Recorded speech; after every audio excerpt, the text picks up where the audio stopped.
Hello, good morning. कसे आहात सगळे? परत एकदा माझ्या नवीन एका व्हिडिओमध्ये सगळ्यांचं स्वागत आहे. तर आज पण मी तुमच्यासाठी एक वेगळाच व्हिडिओ घेऊन आले. व्हिडिओ म्हणजे हे स्वतः मी करते. अं, अगदी जसं आणलं आणि गेलं असं नाही, हे मी स्वतः करते. माझ्या मुलीला मी हे देते. तर मला तुम्हाला हे शेअर करायचं म्हणून मी म्हटलं आज हे तुम्हाला सांगावं. तर माझी तीर्थ आता 8 महिन्याची झाली आहे. आणि तिला मी जेव्हा ती जन्मली तिच्या 12 दिवसापासून मी तिला हे गुट्टी द्यायचं सुरुवात केलेली आहे. 12 दिवसांनी तिच्या. तर तेव्हा मी थोडा थोडासा पेरा उगवायची. तर आता आता तिला देते मी व्यवस्थित. पण जसा एप्रिल महिना चालू झाला ना, एप्रिल मे मार्च महिना जसा चालू झाला ना, तेव्हा मी बंद केलेली गुट्टी तिची द्यायची. मार्च, एप्रिल, मे, जून हे 4 महिने, कारण खूपच गरमी होती. खूप म्हणजे विचित्र गरमी होती. गावी पण तेवढीच गरमी होती. इथे पण तेवढीच उष्णता होती. म्हणून म्हटलं हे मी तिला हे नाही दिलेलं 4 महिने. तर आता पावसाळा चालू झालाय, तर आता हे परत तिला सुरुवात करायला पाहिजे द्यायला. तर मी ही गुटी तिला दिवसातून नाही, अं, एक दिवस आड करून देते, थोडी थोडीशी. तुम्ही देऊ शकता. काही जण घाबरतात, डॉक्टर नाही म्हणतात गुटी द्यायची नाही, काय नाही. पण असं काही नाही, तुम्ही देऊ शकता. पण ती जरा व्यवस्थित स्वच्छ केलेली पाहिजे. बुरशी लागलेली नसावी. ओली आपण ठेवतो ती बुरशी लागते. माझ्या तीर्थाचा आवाज येतो. बुरशी लागते तर तशी देऊ नका. ती व्यवस्थित स्वच्छ करा आणि मग तुम्ही ती द्या. तर मला आता तुम्हाला ती शेअर करायची आहे. तर ह्याच्यामध्ये सागर गोटा आहे, मुरुड शेंग आहे, बाळ हिरडा, हिरडा, हळकुंड तुम्हाला दिसतंय ना, हा. त्याच्यानंतर ह्याला पिंपळी म्हणतात, हे अश्वगंधा, ज्येष्ठमध, सुंठ, जायफळ, खारीक, बदाम आणि ह्याला काय म्हणतात, वेखण. वेखण ह्याच्यामध्ये डाळिंबाची साल आहे आणि ही काटेर. ही सगळी औषधं आहेत. ती मी माझ्या तीर्थाला थोडी थोडीशी उगाळून मी तिला देते. सुरुवातीला मी हे, एक मिनिट हा. तर इथे मी आता सुरुवात करते. तर गुटी उगाळून देतो ना आपण, तर ती सुरुवातीला ना आईचं दूध असतं ना अंगावरचं, त्या दुधातून बाळाला गुटी द्यायची. जर ते नसेल तर बाहेरचं दूध असतं त्यातून नाही गुटी द्यायची उगाळून. मग त्यामध्ये गरम पाणी करायचं आपण. गरम उकळलेलं पाणी, ते जरा कोमट झालं ना, आता मी हे तसं घेतलंय. कोमट पाण्यामध्ये आपण ही गुटी उगाळून घ्यायची. आता हा फर्स्ट सागर गोटा.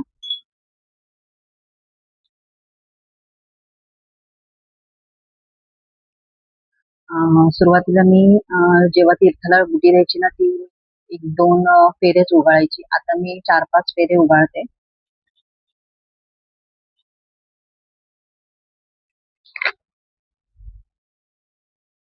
एक मिनिट हा जरा.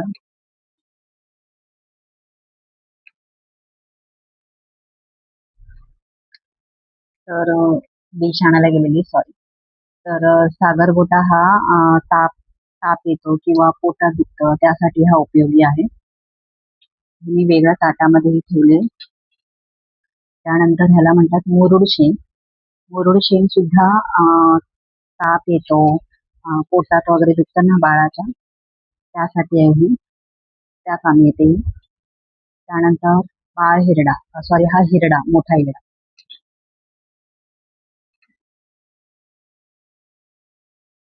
हिरडा आणि बाळ हिरडा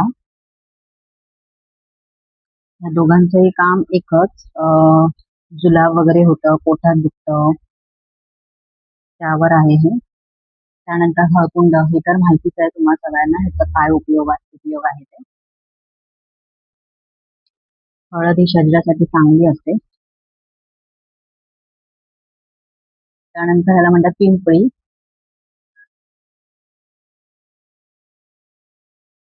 पिंपळींना जी उगाळून दिली ना तर बाळाला भूक लागते. डाळिंबाची साल, की शी वगैरे होत असेल, जुलाब होत असतील त्यासाठी. त्यानंतर अश्वगंधा.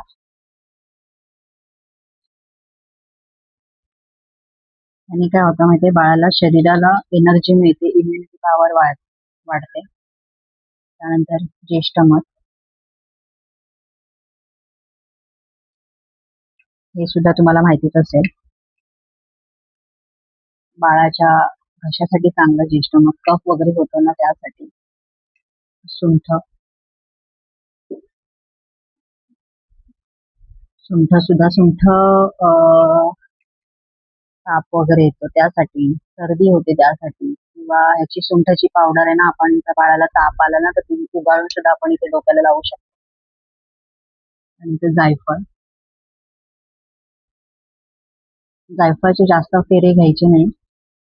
जास्तीत जास्त 3 किंवा 4 फेरे घ्यायचे. कारण ह्याने काय होतं, शी होते, म्हणजे बाळाला जर शी होत असेल तर आपण हे देऊ शकतो, किंवा बाळाला शांत झोप लागावी म्हणून जायफळ उगाळून देतात. आधीच्या पूर्वीच्या बायका असं करायचे, बाळ झोपावं शांत करून. पण ह्याची एक वाईट गोष्ट अशी आहे की जायफळ अति पण देऊ नये, त्याने बाळाची जीभ जड होते. त्यामुळे बाळ पूर्ण असं स्पष्टपणे बोलू शकत नाही, जीभ जड झाल्यामुळे. त्यामुळे जायफळ जास्त उगाळून द्यायचं नाही. त्यानंतर खारीक. खारीक हे आपल्या ड्रायफ्रुट्स मध्ये येतं.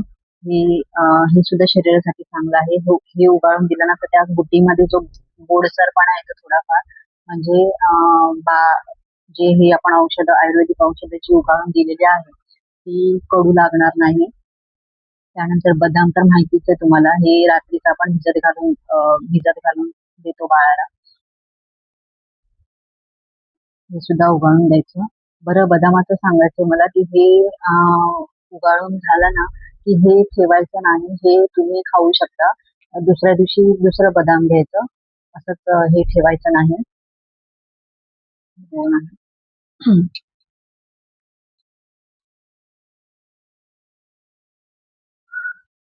त्यानंतर हे वेखंड.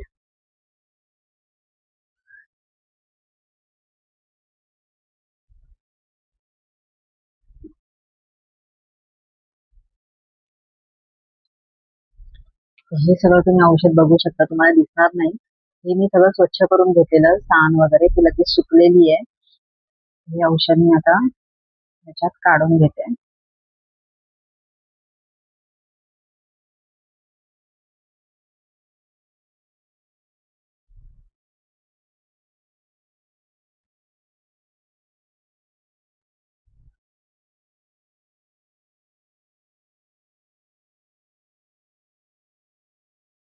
आता हे सगळं औषध मी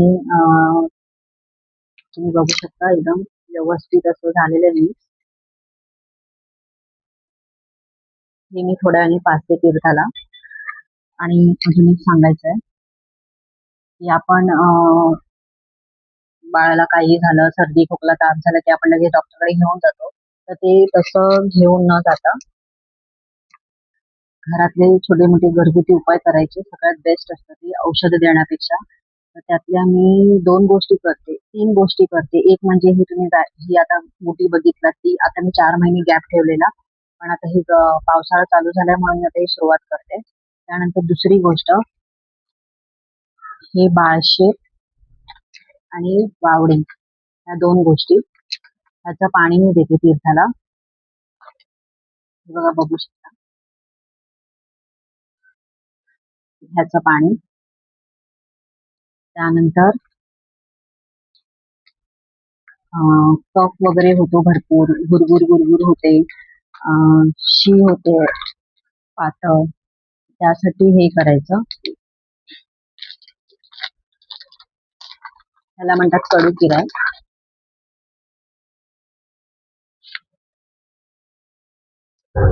हे बघा, हे औषध आहे, याला कडू किराय म्हणतात. हे खूपच कडू आहे, मी टेस्ट केली आहे म्हणून. हे बाळ जर खूप गुरगुर वगैरे करत असेल ना तर 10-12 दाणे हे कडू किरायचे, एक पेलाभर पाणी, त्यामध्ये ते पेलाभर पाणी तव्यावर किंवा छोट्या टोपात ते तवा किंवा टोप एकदम गरम करायचा, त्यावर ते परतून घ्यायचे आधी गरम गरम, आणि मग पेलाभर पाणी त्यात घालायचं आणि त्या पेल्याभर पाण्याचं अर्धं झालं पाहिजे पाणी, की मग बाळाला दिवसातून एक एक चमचा, छोटासा चमचा, एक एक चमचा पाजायचा 3 टाइम. म्हणजे जी काही शी वगैरे असते ना, ती सगळी जे काही कफ वगैरे असतो ना, तो सगळा शी मार्फत निघून जातो. मी तरी हेच करते. तुम्ही सुद्धा हे करून बघा. हे सगळ्यात बेस्ट आहे. डॉक्टरांची औषधं घेण्यापेक्षा ह्याने बाळाला काही त्रास होत नाही. तर तुमच्या मनामध्ये प्रश्नचिन्ह असेल, तुमच्या मनात जर प्रश्नचिन्ह असेल, ही गुटी आता ओली आहे, तर आता ही वापरलेली गुटी ही मी सुकवणार, चांगली पंख्याखाली ठेवणार आणि 2-3 तासानंतर मी डब्यामध्ये भरणार. त्याच्यामुळे ह्याला बुरशी लागत नाही. अशी जर तुम्ही ओली भरून ठेवलात ना, तर त्याला बुरशी लागते. तर चला मग, अशा छोट्या छोट्या काही गोष्टी जर मी ज्या यूज करत असेल, तर मी त्या तुम्हाला नक्की सांगेन. कसा वाटला माझा व्हिडिओ नक्की सांगा. सबस्क्राईब करा माझ्या चॅनलला आणि हे पाणी द्या निदान वर्षभर तरी. एकदम जास्त नाही उकळवायचं, थोडंफार उकळवायचं. हे बेस्ट पाणी. आपण जे आपलं रोजचं साधं पाणी देतो ते बाळासाठी नाही चांगलं. हे बाळशेतचं पाणी सगळ्यात बेस्ट आहे. बाय. इथेच व्हिडिओला एंड करते. बाय.